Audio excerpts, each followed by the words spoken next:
Hello दोस्तों, आज की अपनी कहानी है मेंढक और बैल की कहानी। तो चलो दोस्तों, अपनी इस कहानी को शुरू करते हैं। बहुत पुरानी बात है, किसी घने जंगल में एक तालाब था जिसमें ढेर सारे मेंढक रहते थे। उन्हीं में एक मेंढक अपने 3 बच्चों के साथ रहता था। वो सभी तालाब में ही रहते और खाते पीते थे। उस मेंढक की सेहत अच्छी खासी हो चुकी थी और वो उस तालाब में सबसे बड़ा मेंढक बन चुका था। उसके बच्चे उसे देखकर काफ़ी खुश रहते थे। उसके बच्चों को लगता था कि उनके पिता ही दुनिया के सबसे बड़े और बलवान हैं। मेंढक भी अपने बच्चों को अपने बारे में झूठी कहानियाँ सुनाता और उनके सामने शक्तिशाली होने का दिखावा करता था। उस मेंढक को अपने शरीर कदकाठी पर बहुत घमंड था। ऐसे ही दिन बीतते गए।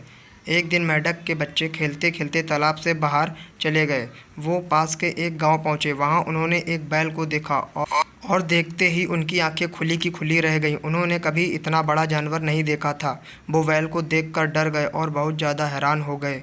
वो बैल को देखे ही जा रहे थे और बैल मज़े से घास खा रहा था। घास खाते खाते बैल ने ज़ोर से हुंकार लगाई। बस फिर क्या था, मेंढक के तीनों बच्चे डर के मारे भागकर तालाब में अपने पिता के पास आ गए। पिता ने उनके डर का कारण पूछा। उन तीनों ने पिता को बताया कि उन्होंने उनसे विशाल और ताकतवर जीव देखा है। उन्हें लगता है वो दुनिया का सबसे बड़ा और शक्तिशाली जीव है। यह सुनते ही मेंढक के अहंकार को ठेस पहुंची। उसने एक लंबी सांस भरकर खुद को फुला लिया और कहा, क्या वो उससे भी बड़ा जीव था?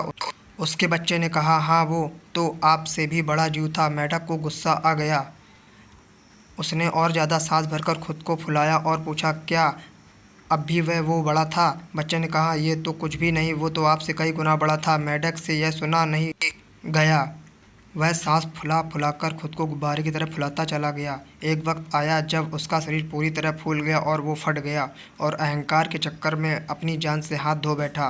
कहानी से सीख, कभी भी किसी बात का घमंड नहीं करना चाहिए। घमंड करने से खुद का ही नुकसान होता है।